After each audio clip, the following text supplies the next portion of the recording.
नमस्कार। राज्यसभा चुनाव पर चुनावी तारीखों का ऐलान हो चुका है और ऐसे में 56 सीटों पर इस बार सबसे बड़े उलटफेर की संभावना लगाई जा रही है। क्या एक तरफा जीत होने जा रही है और 15 राज्यों पर कहां किसका पलड़ा भारी है और किन राज्यों में कौन यहां पर राज्यसभा सीटों पर जीत हासिल कर सकता है। 56 सीटों का संपूर्ण विश्लेषण आपको दिखाने जा रहे हैं, क्योंकि राज्यसभा चुनाव को लेकर यहां पर सेमीफाइनल की तरह इन राज्यों के नतीजे देखे जा रहे हैं, क्योंकि यहां पर लोकसभा चुनाव भी होने हैं। तो यहां पर 56 सीटों पर जो है चुनावी तारीखों का ऐलान हो चुका है।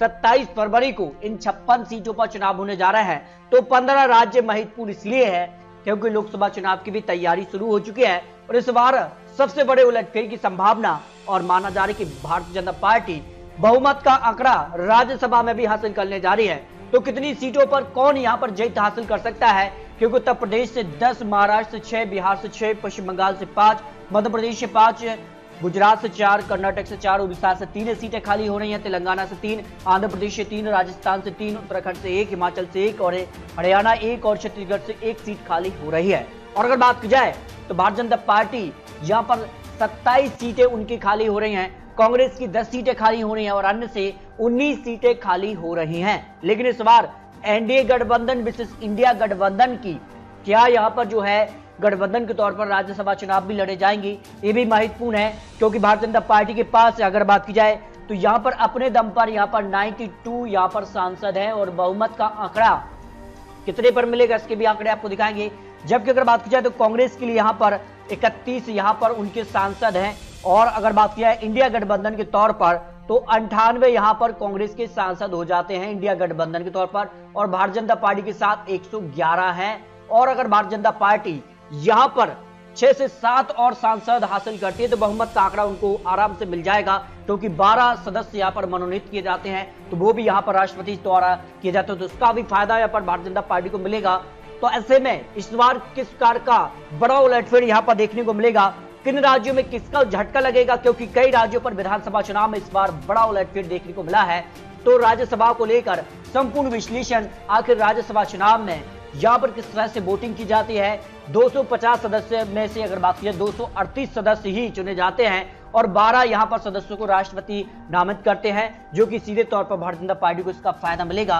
तो भारतीय जनता पार्टी क्या बहुमत का आंकड़ा हासिल करने जा रही है, इस पर महत्वपूर्ण आंकड़े। तो राज्यसभा चुनाव कैसे होते हैं इसके भी आंकड़े आपको दिखाएंगे और अंत में आपको दिखाएंगे कि राज्यसभा में किसको बहुमत मिलने जा रहा है और किसको कितनी सीटें किस राज्य से मिल सकती हैं। संपूर्ण एनालिसिस आपको दिखाने जा रहे हैं। तो उदाहरण के तौर पर अगर देखा जाए तो राज्यसभा चुनाव होते कैसे हैं, इसको लेकर अगर बात की जाए तो यहां पर उत्तर प्रदेश से 10 सीटें खाली हो रही हैं और 10 सीटों की अगर बात की जाए उसमें एक ऐड करके जो यहां पर संख्या विधानसभा संख्या होती है उसमें उससे भाग कर दी जाती है और जो यहां पर संख्या बचती है उससे अगर बात की जाए तो यहां पर मान लीजिए 403 से भाग करते हैं तो उत्तर प्रदेश में जो आंकड़ा बनता है उत्तर प्रदेश को लेकर उसमें करीब 37 विधायक यानी भाग करने पर 37 बच जाते हैं। तो 37 विधायक एक राज्यसभा सदस्य को यहां पर संसद के लिए भेज सकते हैं और ऐसे में भारतीय जनता पार्टी की यहां पर 9 यहां पर राज्यसभा संख्या खाली हो रही है।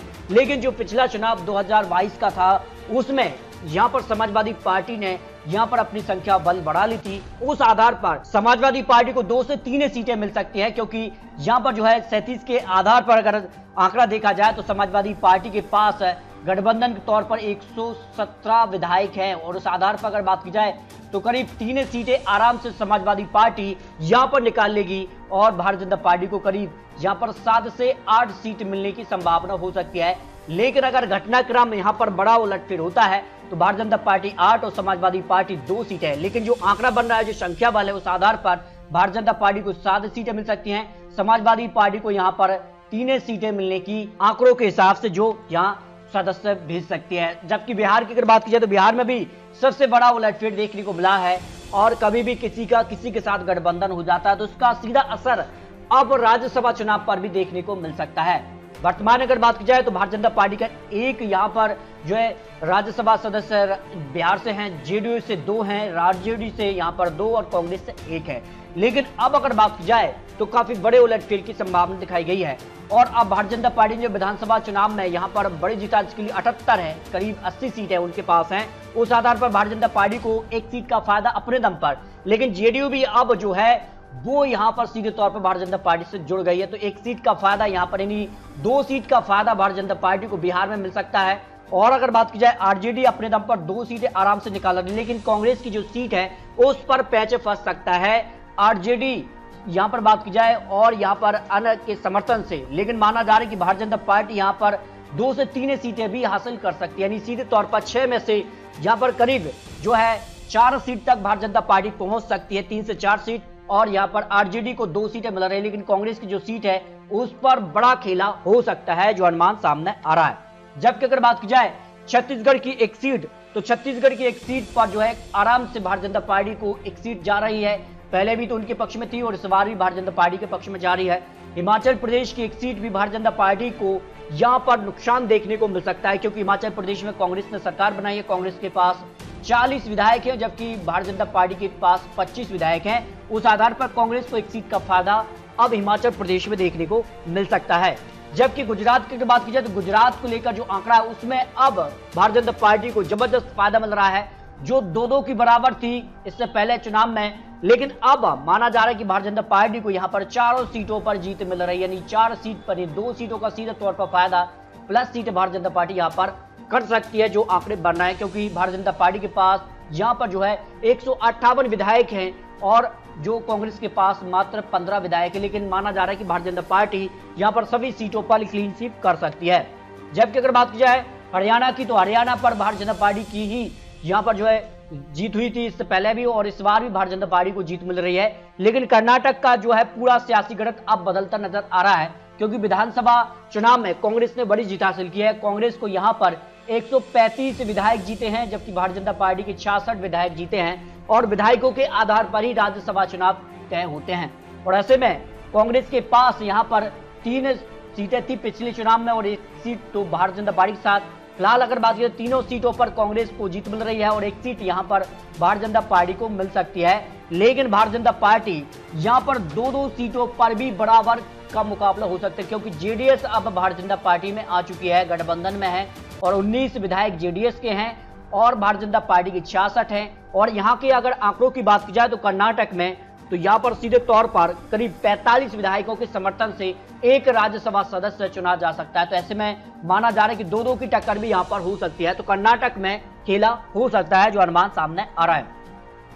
इसके अलावा मध्य प्रदेश की अगर बात की जाए तो मध्य प्रदेश में पैच किसी भी प्रकार का दिखाई नहीं दे रहा है। और यहाँ पर अगर बात की जाए तो सीधे तौर पर 5 सीटों में से 4 सीटों पर भारतीय जनता पार्टी पहले भी थी और 1 सीट कांग्रेस के पक्ष में थी, और इस बार भी भारतीय जनता पार्टी को 4 सीटें मिल सकती हैं और कांग्रेस पार्टी को 1 सीट ही राज्यसभा के लिए जा सकती है।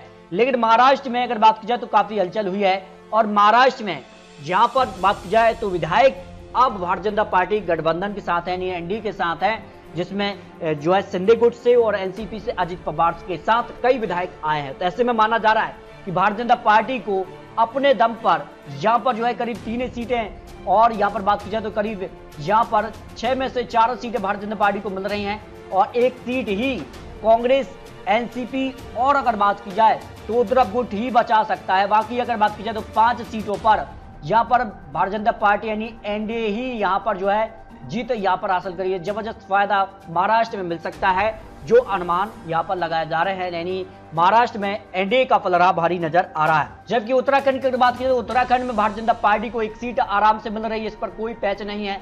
लेकिन पश्चिम बंगाल की अगर बात की जाए तो पश्चिम बंगाल में इस बार जो है कांग्रेस को बड़ा झटका लग सकता है, क्योंकि टीएमसी को 4 सीटें जा रही हैं और कांग्रेस यहां पर पहले थी, लेकिन अब भारतीय जनता पार्टी यहां पर जीत हासिल कर सकती है, क्योंकि 81 विधायक भारतीय जनता पार्टी के साथ हैं और कांग्रेस प्लस टीएमसी के पास केवल 207 ही बच जाते हैं। तो ऐसे में माना जा रहा है कि जो पश्चिम बंगाल का आंकड़ा है उसमें सीधे तौर पर फायदा भारतीय जनता पार्टी को मिल रहा है। 1 सीट का 49 विधायकों के समर्थन से यहां पर 1 राज्यसभा सदस्य चुना जा सकता है। तो उस आधार पर यहां पर टीएमसी के 4 और भारतीय जनता पार्टी को 1 राज्यसभा सदस्य यहां पर भेजा जा सकता है। जबकि उड़ीसा की अगर बात की जाए तो उड़ीसा से 3 सीटें खाली हो रही हैं, 1 सीट बीजेपी की तो 2 सीट यहां पर बीजू जनता दल की।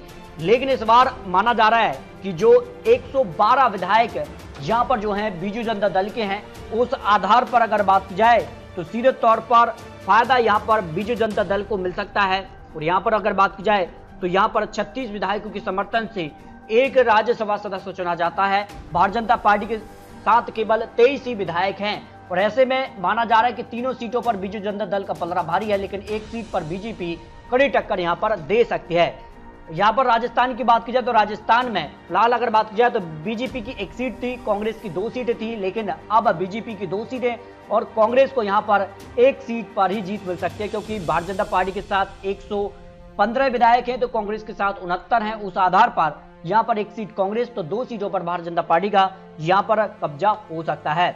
जबकि अगर बात की जाए वाईएसआर कांग्रेस पार्टी को यहां पर फायदा मिल रहा है। आंध्र प्रदेश में 3 सीटों के लिए तीनों सीटों पर वाईएसआर कांग्रेस का पलड़ा भारी नजर आ रहा है। तो इस तरह से सभी राज्यों के आपको 56 सीटों का चुनावी विश्लेषण दिखाया है। उस आधार पर यहां पर उत्तर प्रदेश में यहां पर 2 से 3 सीटों का नुकसान यहां पर बीजेपी को दिखाई दे रहा है, क्योंकि समाजवादी पार्टी ने यहां पर जो है 2022 चुनाव में संख्या बढ़ा ली थी। उस आधार पर उनको यहां पर 2 से 3 सीट का फायदा मिल सकता है। लेकिन और राज्यों में महाराष्ट्र में, बिहार में भारतीय जनता पार्टी प्लस सीटें कर रही है, जहां पर 2 से 3 सीटें यहां पर बात की जाए तो काफी हलचल है। पश्चिम बंगाल में टीएमसी का पलड़ा 4 सीटों पर भारी नजर आ रहा है, तो मध्य प्रदेश में भारतीय जनता पार्टी 4 सीटों पर भारी है। गुजरात में सभी 4 सीटों पर भारतीय जनता पार्टी जीत हासिल करी। कर्नाटक में यहां पर 3-1 हो सकता है या फिर 2-2 की टक्कर भी देखने को मिल सकती है। उड़ीसा की 3 सीटों पर बीजू जनता दल का पलड़ा भारी है। तेलंगाना में 2 सीट पर कांग्रेस तो 1 सीट पर बीआरएस का पलड़ा भारी है।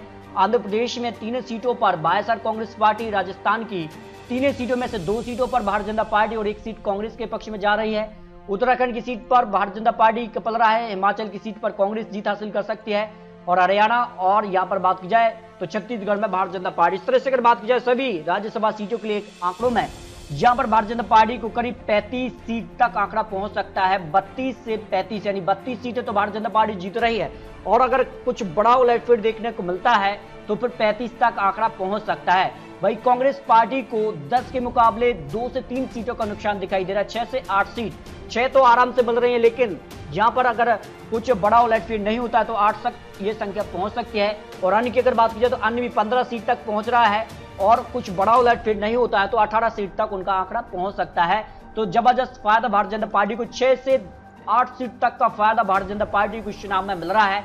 जो आंकड़ा एनडीए के पास 111 है और यहां पर करीब 8 से 9 सीट और मिल जाती तो बहुमत का आंकड़ा राज्यसभा चुनाव में भारतीय जनता पार्टी यहां पर छूने जा रही है, जो यहां पर विश्लेषण सामने आ रहा है। इस तरह से अगर बात की जाए राज्यसभा चुनाव को लेकर कुछ महत्वपूर्ण आंकड़े आपको और चुनावी गणित दिखाया है, क्योंकि आने वाले लोकसभा चुनाव के लिए भी इस राज्यसभा चुनाव को महत्वपूर्ण माना जा रहा है। तो आपको क्या लगता है, आप रख सकते हैं। मिलते दोस्तों और लेटेस्ट और महत्वपूर्ण विश्लेषण के साथ, तब तक के लिए जय हिंद, जय भारत।